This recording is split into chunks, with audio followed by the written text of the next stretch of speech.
setelah Muhammad meninggal, itu mayat Muhammad itu nggak keurus. Saking mereka rebutan duit, rebutan tahta. Begitu loh. Ketika Muhammad meninggal, umat Islam itu ribut masalah siapa khalifah yang akan menggantikan Muhammad. Jadi mayat Muhammad sampai 3 hari nggak keurus itu. Begitu. Ya Allah. Iya. Bahkan hadis-hadis menunjukkan sebelum Muhammad meninggal, Muhammad itu ingin meminta pena dan kertas. Sebelum Muhammad meninggal, dia bilang begini, tolong bawakan kepadaku pena dan kertas, supaya aku tuliskan kepada kalian sebuah wasiat, supaya kalian nanti tidak tersesat sepeninggalku. Tetapi sahabat Muhammad yang bernama Umar ibn Khattab itu menghalang-halangi Muhammad dari menuliskan wasiat itu. Bahkan Kenapa? Umar bin Khattab mengatakan bahwa Muhammad tuh ngigau dia.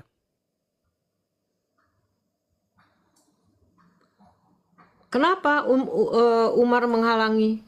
Karena menurut orang-orang Syiah, Umar itu ingin menghalang-halangi Muhammad menunjuk Ali ibn Abu Thalib sebagai penerus dia. Makanya orang Syiah dengan orang Sunni itu nggak akur. Karena menurut orang Syiah, seharusnya Muhammad itu ingin menuliskan bahwasanya menantu dia, yaitu Ali ibn Abu Thalib, yang menjadi khalifah. Seperti itu. Nah, itu ada ayat-ayatnya dalam Al-Quran di mana Muhammad itu mengancam 2 istrinya. Di dalam surat Al-Ahzab itu. Surat Al-Ahzab ayat yang ke Al-Ahzab atau At-Tahrim itu. Ayat yang keempat. Bagaimana di situ, jika kamu berdua bahu-membahu menyusahkan Nabi, maka ketahuilah bahwa para malaikat, Jibril, orang-orang mukmin akan membantu Muhammad. Ini bawa keluar dulu nih, main pipis kan. Ya itu panjang cerita itu. Kalau orang-orang Muslim awam memang banyak tidak tahu itu, begitu. Enggak, memang Bunda cerita-cerita Nabi Muhammad tuh karena kan di pengajian aja perdebatan hadis tuh kan ada gitu, jadi Bunda malas nih sahih apa enggak gitu kan, apalagi dengar cerita-cerita seperti itu kan, jadi nggak terlalu. Jadi yang Bunda jalani adalah berusaha berbuat baik aja, menjaga hati supaya tetap baik gitu, positive thinking, jadi hanya itu aja.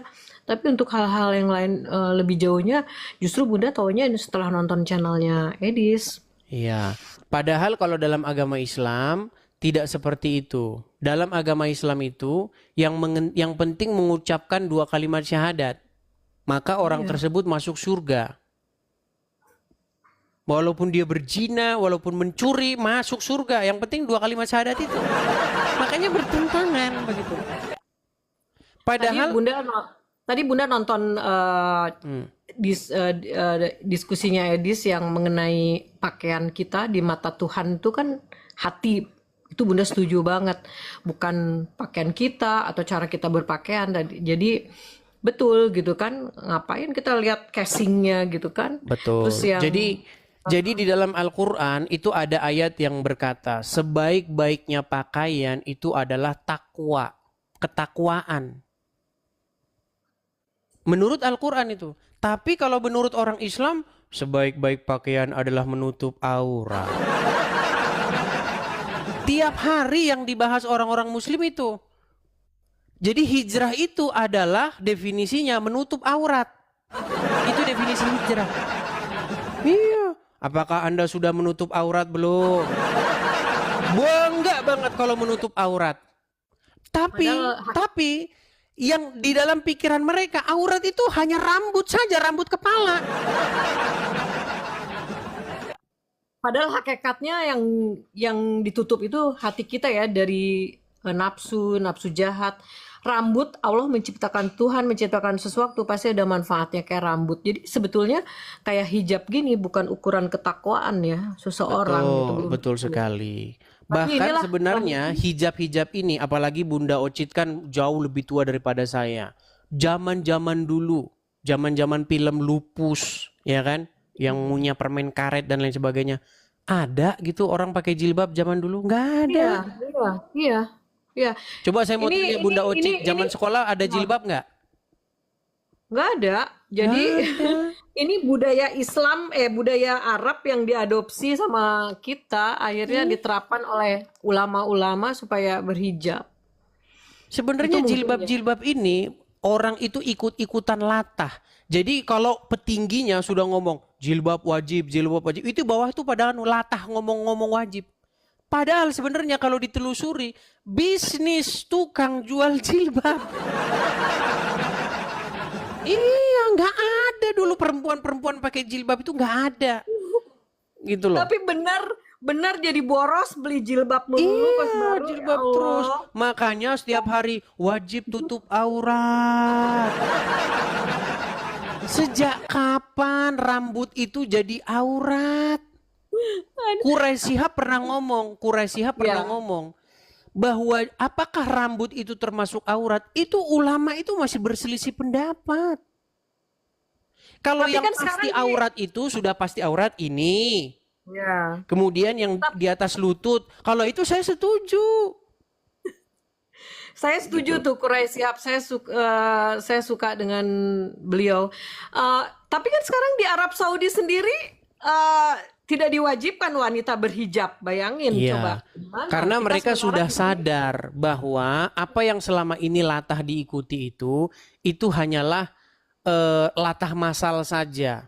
Orang hanya ikut-ikutan saja. Tapi kalau kita mau mengkaji secara akademis, itu sebenarnya berjilbab ini itu baru dipelopori oleh seorang ulama asal Mesir.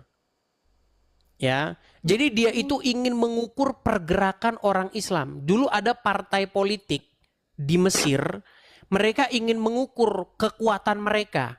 Jadi dibajuinlah kadernya itu dibajuin. Kalau zaman sekarang orang dibajuin dengan baju parpol, misalnya PDIP, dikaosin.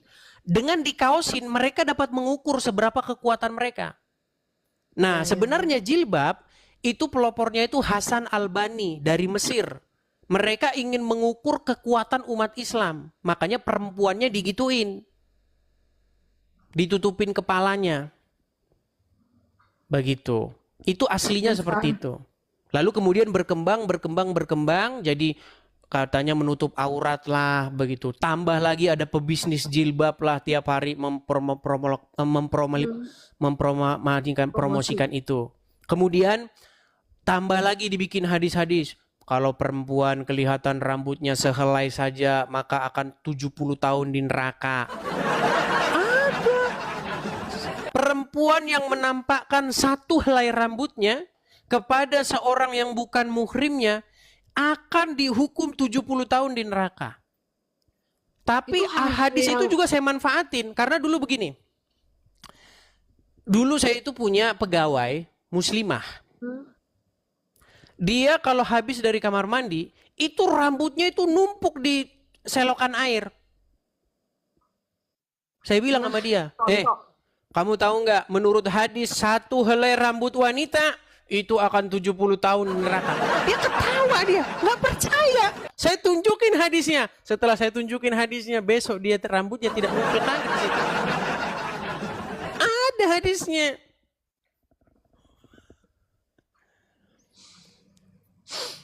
Ya Allah, nggak kayak kemarin aja waktu sholat ya. Contoh apa, semoga aja bisa diperbaiki itu ya. Mungkin nggak sih kalau diperbaiki kayak gitu, aturan kayak gitu kayak Bunda juga tadi lihat yang Edis membahas duduk gitu, eh, duduk Tahiyat itu. tahiyat awal dengan tahiyat akhir gitu. Dan yang mirisnya Muslimnya si bapaknya nggak bisa jawab, itu sedih dan Bunda juga nggak tahu gitu. Bunda yang lakukan, Bunda pernah sholat dulu di kilometer berapa mau kelihatan rambut sedikit itu disuruh ulang sama teman Bunda yang kamu lu nggak sah, kenapa rambut lu kelihatan, tapi kita nih kayak udah kayak robot kali, udah kayak langsung kita sholat lagi sepertinya, aduh udah selesai nih maksudnya apa ya gitu. ini kayak rambut kelihatan sedikit aja katanya nggak diterima. Tapi setelah Bunda melalui sakit itu, Bunda bertanya, sepertinya dengan Tuhan itu nggak ada ukuran waktu, nggak perlu harus subuh, duhur, asar, maghrib, isya gitu kan. Terus bahkan itu yang Bunda pelajari agama pun kita sholat isya itu untuk Nabi Isa, ya kan? Artinya kita juga mengimani gitu kan. Nah, nggak ada ukuran waktu gitu. Kenapa harus ada waktu? Kapan aja kita bisa ingat sama Tuhan gitu kan? Nah Ya. itu kadang-kadang Jadi kalau saya kita tapi berbicara mudah-mudahan tentang agama Kristen, Bunda Oci, ya. Jadi kekristenan itu bukan soal gerakan-gerakan badan. Datang kepada Tuhan itu bukan bawa gerakan begini. Kalau begini dikit terus Tuhan nggak senang. Oh, salah. Harus gini. Oh, salah, ada yang gini. Kan banyak itu. Takbiratul ihram itu kan. Ada yang bilang ya begini, ada yang segini, ada yang di depan begini. Lu kan fungsinya apa sih? Masa Tuhan senang sama yang begini-begini? Coba kakinya harus ditekuk begini. Kan ada itu salah satu VT saya upload kan. sepertinya itu bikinan deh. Kayaknya ciptaan siapa pasti ada yang mengajarkan harus begini. Sepertinya bukan perintah kayaknya. Iya. Pasti ada Makanya saya makna. dalam video itu kan saya bilang begini. Kalau Tuhan di dalam Bible itu melihat hati. Tapi Tuhan di dalam Al-Quran melihat kaki. Kalau kakinya salah duduk begini, nggak sah. Nah, Setuju, betul, betul. Tuhan yang melihat hati kita, iya. nggak melihat Padahal kaki. pengabdian ibadah yang sejati itulah adalah bagaimana kita membuat dia Ya itu Allah. memerintah di hidup kita. Jadi dalam Ya, agama Kristen itu ada yang namanya Holy Spirit atau Roh Kudus. Nah, Roh Kudus itu adalah roh yang daripada Tuhan, ruah yang daripada Tuhan yang ditempatkan di hati orang untuk memerintah orang itu. Jadi ketika roh Tuhan itu tinggal di hati seseorang, maka roh itulah yang akan menuntun langkah kaki orang tersebut kemana dia akan melangkah. Begitu. Makanya ada yang disebut itu dengan Holy Spirit itu. Nah, bagaimana ibadah yang sejati? Bagaimana kita membuat Tuhan itu berdaulat atau menjadi raja di hidup kita, memerintah hidup kita. Ketika Tuhan memerintah hidup kita, tangan kita tidak akan mengulurkan terhadap barang yang bukan milik kita. Kaki kita tidak akan melangkah ke tempat-tempat kejahatan. Karena roh Tuhan membimbing kita. Ada lagunya itu. Tiap langkahku diatur oleh Tuhan. Sebab tangan kasihnya membimbingku. Ada lagunya. Nah, setelah saya dalami agama Islam, di dalam agama Islam pun itu berbicara mengenai bagaimana Allah itu memerintah. Jadi Allah menjadi raja di hati dia. Tapi caranya harus dengan menempatkan Muhammad di situ. Jadi Muhammad harus memerintah di hati seseorang muslim. Makanya kalau orang muslim sudah dikendalikan oleh Muhammad ya seperti itu. Duduknya harus begini tangannya. Tangannya harus begini, jarinya begini. Ya kan? Kemudian kalau punya duit harus ke Arab, nyium-nyiumin batu di sana. Melempar-lemparan batu. Itulah ketika Allah dan Muhammad memerintah di hatinya. Makanya saya sering bilang, 2025 ganti Tuhan. Jangan lagi Allah dan Muhammad yang berdaulat, yang memerintah di hatimu. Tetapi biarlah Yesus dan Roh Kudus, Bapa, Yesus dan Roh Kudus yang memerintah di hati seseorang. Karena kita tidak berjumpa dengan Bapa, kita tidak melihat Yesus. Tetapi kita zaman sekarang ini zamannya pencurahan Roh Kudus. Supaya roh Tuhan itu memerintah di hati seseorang. Begitu. Makanya sering saya bilang 2025 ganti Tuhan. Gitu.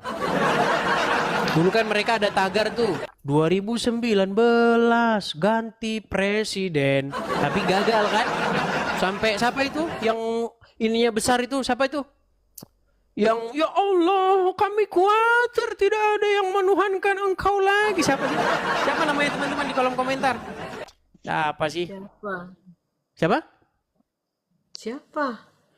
Itu yang perempuan-perempuan yang bersama-sama dengan Habib-Habib. Bukan, ada perempuan. Yang ini ya Neno besar. Warisman. Neno Warisman. Oh, Iya kan? Kan doanya kan cetar membahana itu. Ya Allah, jika kamu tidak mendengarkan doa kami khawatir tidak ada yang menyembahmu lagi ya Allah.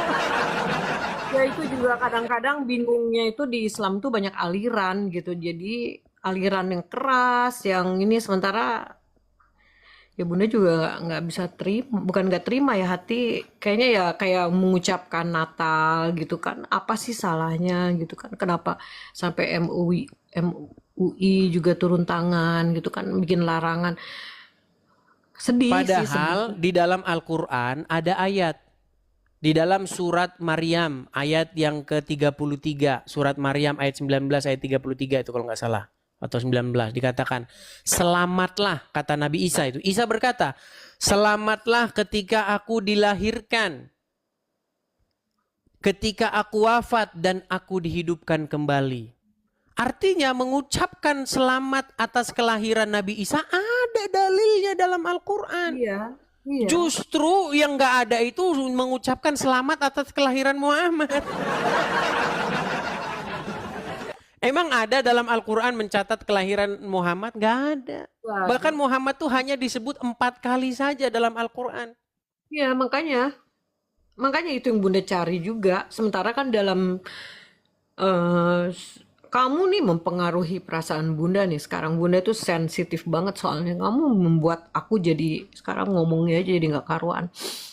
Dalam surat An-Nisa eh, ayat ke berapa 80 itu kan dibilang mengikuti Barang aturan siapa yang taat kepada mentaati Rasul. sama dengan mentaati Allah. Kita kan Ya. udah didoktrin seperti itu. Jadi otomatis ya ke Nabi itu. Jadi kalau Edis bahas Muhammad Trop ya itu dasarnya di situ. Iya. Jadi susah.